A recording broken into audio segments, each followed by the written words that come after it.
Hi, welcome to my card art. I'm making a mason jar shaker card from a snack bag, and it's a trick where we're going to be transforming a regular stamp to something that was never made to be. Basically, Christmas stamp transfers into a summer theme. There are a lot of stamps that you might have at home, and you can certainly make something different with them. Here is an example what I did.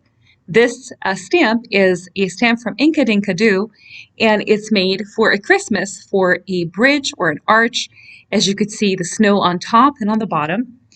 And what I'm doing here is I'm stamping them out several times because I will be making something totally different with this stamp that it was not intended to use, but I saw something there and that's what I did. I am coloring the back of the stamp right now, and I'm using Local King rubber stamp markers. They're water-based, and as you could see, I'm only inking the part on the stamp that is the rock feature. I left off the snowy bottom, and there is a reason for that, and you will see that very, very shortly. I am stamping them out several times because I really wasn't sure how many times I will need to use them in my project that's coming up, which I think you will really like, so hang in there. And what I like to do is I like to make more. If I need more, then it's a lot easier to use and stamp in the very beginning than trying to do it later. And there's the stamp, again, from Inkadinkado. And as you see, what is it? It's a Christmas collection from 1999. Pretty good shape, I might say. I do keep my stamps as clean as possible and use them a lot. And sometimes people can't even see or tell that I use them a lot, but I do. By the way, if you like my video so far and upcoming videos, please subscribe, hit that notification button, and ring that bell for me. And then when I have new videos, you will get a notification of what I'm doing. I don't sell anything as always. I just provide tips and tricks and ideas to motivate you. And I always hope that my card art will become your card art and it will be used for your project. I have shown you here that I'm cutting out some of these arches and I'm coloring them in for the project. I am using a darker color on top, and you could see that that first layer on top was an actual snowy image on the design of the stamp. Well, it's not going to be. I'm not using it for anything related with snow. It's going to be a summer card. And of course, if you have any comments for me, please, I always welcome those and I listen to them, so thank you for those.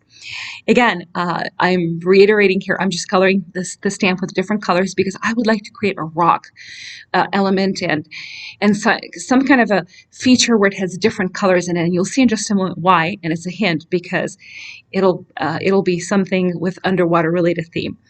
I'm taking regular Crayola pencils and coloring those in, and then again using Local King rubber stamp marker because I like the way it transposes and I like its effect.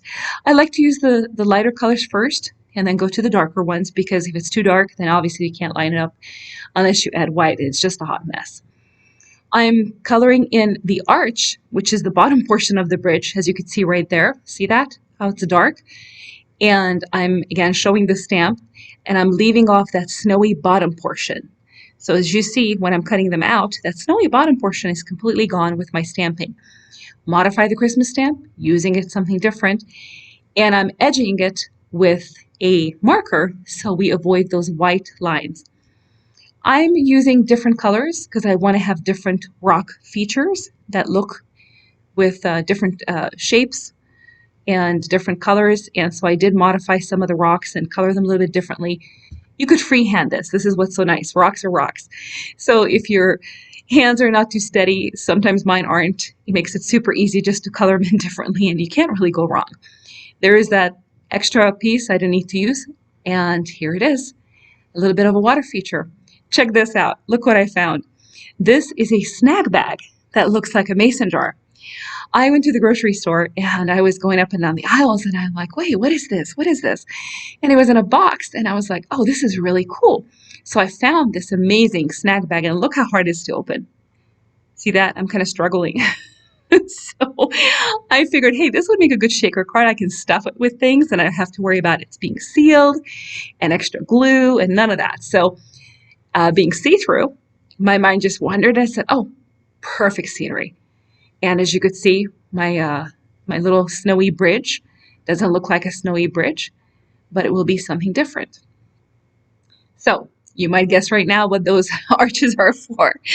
I have stamped out some seashells, and here is Lawn Fawn's individual inks that I really like, and of course my blender brush.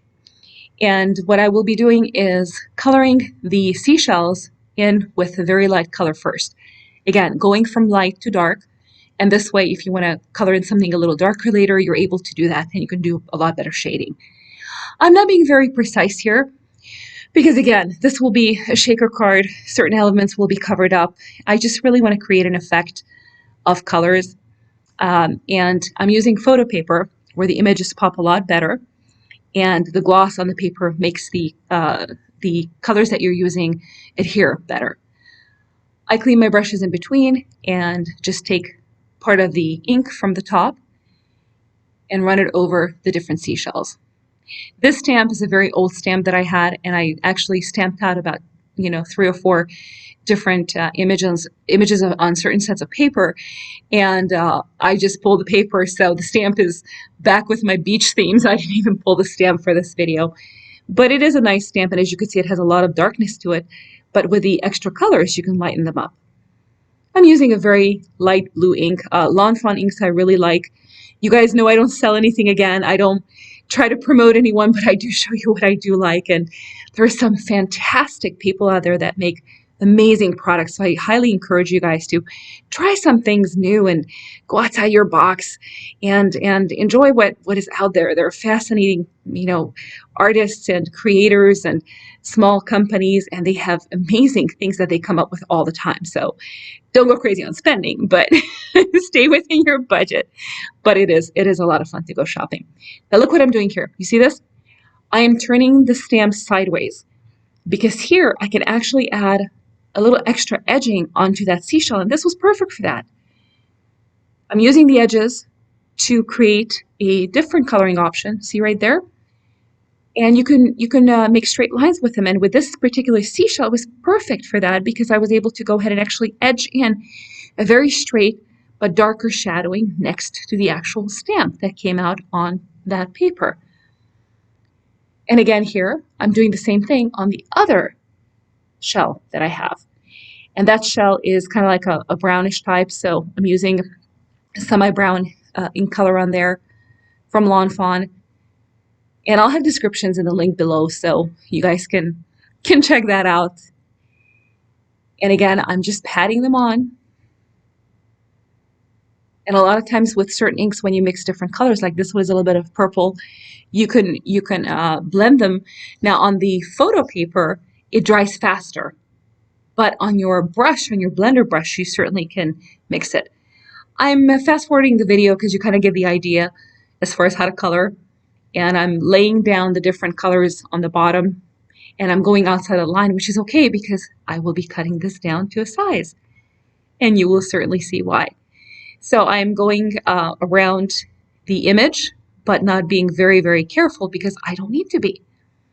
And again, with certain projects, you don't have to be precise, which is really, really nice when you just want to have a lot of fun and you don't have to worry about, oh, I cut into this piece a little too far or a little too little. It makes it just more entertaining for me, at least. I'm going back with another color, and I'm edging the bottom portions, and since this is going to be an underwater theme, I'm recoloring the edges to avoid any white blank space on my paperwork. And I chose this light blue color because, again, it'll be kind of like a water theme, so that'll be kind of perfect. And that's why I did the sandy looking colors, like with the yellow and a little bit of a red color in there, so it's a lot easier to make that image come forth. I like my little carrying case too. It makes it a lot easier to handle these inks. They're wonderful. And there's another color again from Lawn Fawn, and I'm using those to darken a little bit the edges. That way it creates a little bit of a depth in your card. Sometimes we forget to use darker colors, and they actually help a lot to create a certain depth, a 3D effect. So I highly encourage you to try to shadow your art, whatever you're doing. Even if it's just one-dimensional, a little bit of shadowing doesn't hurt. And what's the worst thing that can happen? You shadow it wrong and you just start over. So try it on a project that you have not invested a lot of time in, and do the shadowing accordingly. See, again, I'm coming in with the edge of the ink pad because these are so adorably cute and small. So I'm able to go ahead and do really clever edging with my project. And here I go again with my inks, my pens here, my markers, I should say, from Local King Rubber Stamp. These are, again, water-based, so they blend very nicely. And here I'm going to be adding some special effects to really create a different look. I'm combining whatever I got, ink pads, markers, so I use what I have, what I feel like it. And even when I have different items, I might just say, today I feel like using this instead. Tomorrow it might be something different. But this way, with creating that conch shell, it makes the colors combine really nicely. And you can use whatever colors, of course, you choose. This is just my option that I was thinking about, that I happen to like, and I was in the mood for at that time when I was making this. And it kind of makes it kind of fun, because if I were to ever recreate the same project, which I don't make the same one twice ever again, I can go ahead and choose different colors and it'll be completely different. So what I'm doing here is I'm choosing some extra colors just to add a little bit of a popping effect, and adding in some more details with darker colors. And as you saw, and I mentioned earlier, I'm going from light colors to dark colors, just to create that depth and shadowing and to make these shells pop a little bit better. I always cap my markers, that way they do not dry out. It's just a good habit to have. So here I already knew this image will be larger than my mason jar, and I was okay with this because when you have a larger object, it's a lot easier to cut it down than trying to make a smaller object become bigger. Now with this mason jar snack bag, you can actually make a card just using this without anything else and make it a double-sided card, but I didn't do that. You'll see just in a little bit what I did. So as you can tell, I'm just cutting into the image. Don't be afraid to cut into your image whatever you stamped out. It's your art. You can cut things off, add things. Don't ever be afraid to modify. If you have a stamp and you stamped it out and you want certain parts off or just use a certain part, that's another way to modify something. So you might like a Christmas tree top, and you can cut the top portion of the tree, and then you could use that as a tiny little bush for something. And you can even turn it in a certain way and make a star out of it with different shapes. So just look at things and don't always think, oh, this is only good for one thing. No, many things. I'm taking double-sided tape, and what I'm doing here is I'm going to be adding that little piece and the big piece together in a certain way, and then it'll be added into that mason jar snack bag. I had to think of the word. Sorry, I went blank for a moment here. I'm watching my own creation. Isn't that bad? So here I am. I'm putting this inside the snack bag and situating it. See how nice it looks? It doesn't even look bad. And you see that little arch that was for Christmas project? Well, guess what? Those are going to be rocks on the bottom. Kind of make it look like an underwater scene in an ocean. So there we went from a Christmas bridge to underwater rocks. And that's one of the reasons I color them in different ways. So I'm adding some behind it to make it look kind of like hidden. Like how you have little coves and different things underwater and reefs. Well, this is kind of like mimicking that, my own little way. And I realized I have to figure out how to add in there. My hands were too short. My fingers were too short. So I actually took the blender brush and added that little piece onto the tip of it and then put it in there. And I was like, oh, wait a minute, tweezers. Yes, I can try those. So I'm adding some tape, just regular tape, and then taking the backing of the tape off and then folding over the extra tape that I don't need, and then using the tweezers. And then I realized, oh, the tweezers are a little short. So it kind of worked on this one over here, but I had a hard time removing the tweezers because they kind of stuck more. So I'm back to the back of my blender brush. So don't be afraid to use your tools in different ways that were not intended. Here I was using the tweezer to actually stick the glue on the back, and I'm back to my blender brush again. It was a lot easier to use that. And you see how I made that arch? I made it go upside down just to create that rock theme look. And here's a 3D tape that I'm adding back in to the pouch. And I'm adding it inside. And this time on the right, as you can tell, I'm using my tool, my crafting tool, that I usually use to take things out, like little pieces from my Big Shot whenever I die cut something. Now here I'm adding a little bit of bling because I wanted to have some pretty shimmery things in this card on the shaker card element, and I'm actually adding some of these shiny things into the shaker card and sticking them down. So this way, when the shaker card stops shaking, you still have some extra effects. And again, you can make this card double-sided. So all you do is add the same things towards the opposite side of the bag, but I didn't do that. You'll see what I did later.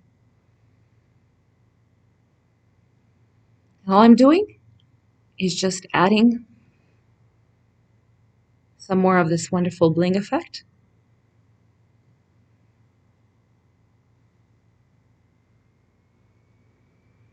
And then I have my card, and I will be adding some glitter into the snack bag to create that shaker card. So the easiest way is basically just opening it on top and adding it in there, but with the distance from the camera to the distance of my hand and the tabletop, I had a little bit of a hard time trying to add it in there in front of the camera without making a mess. So I went off camera and I added the shaker elements in there. See, look how cool that looks. I thought that was cool. I hope you like it. I mean, I was so happy with it. I just added different colors of the blue in there to make it look really underwatery, and it shines and it shimmers and you can shake it, and you know what shaker cards do. I don't have to tell you that.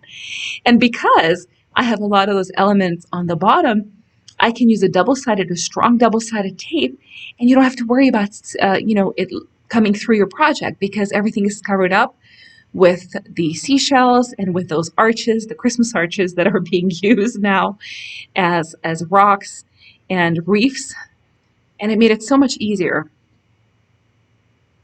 Now here I'm using my pokey element.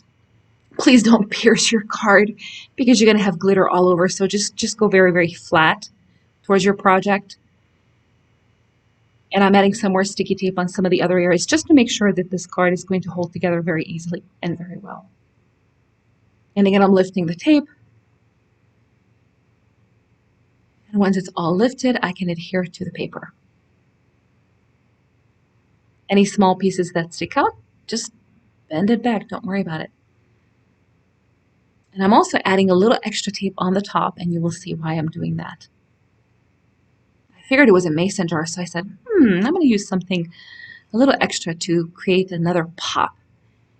And so what I did is I added the double-sided tape, and I am placing it on the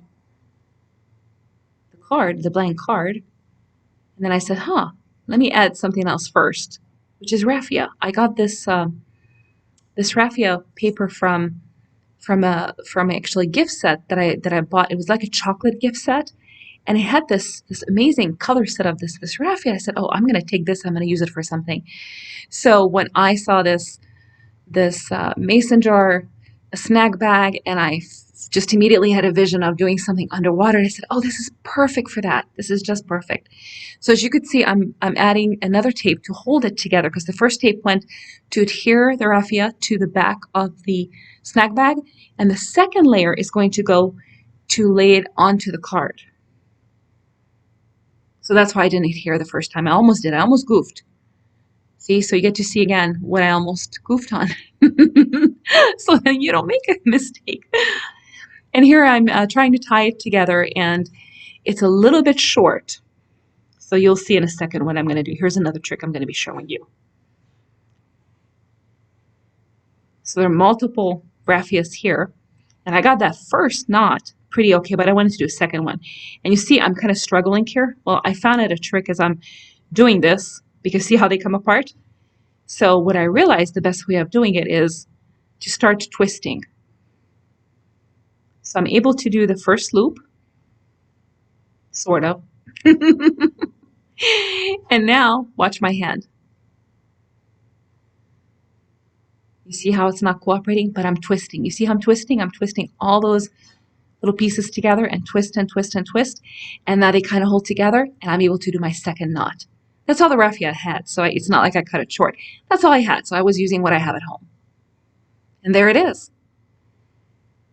See how easy that was? So now it's all decorated. You can add a sentiment on top or inside. You can give it to a recipient, add whatever you'd like, and your shaker card is ready. It's sealed. It's not going to fall apart. It leaves no funky marks on the inside. And here I'm showing you different stamps you could put across. You can put it on a piece of paper and add it on there, but I really just wanted this to be separate. You can add a piece of paper, add your sentiment on top as I'm demonstrating here, and then glue that on with a double-sided tape if you wish, but I didn't do that. I just wanted to see this by itself. You guys, I hope you enjoyed my video, and please subscribe if it was something that you liked, and share it with a friend. Let them know that you care about them and you're sending them love. I will have more tips and tricks out there for you. And again, thank you for watching, and I hope you like my creations, and I will certainly have some more. And this is my card art, wishing you wonderful, wonderful crafting experience. Enjoy it, because that's the only way to do art and to have fun in life. Please subscribe. Thank you.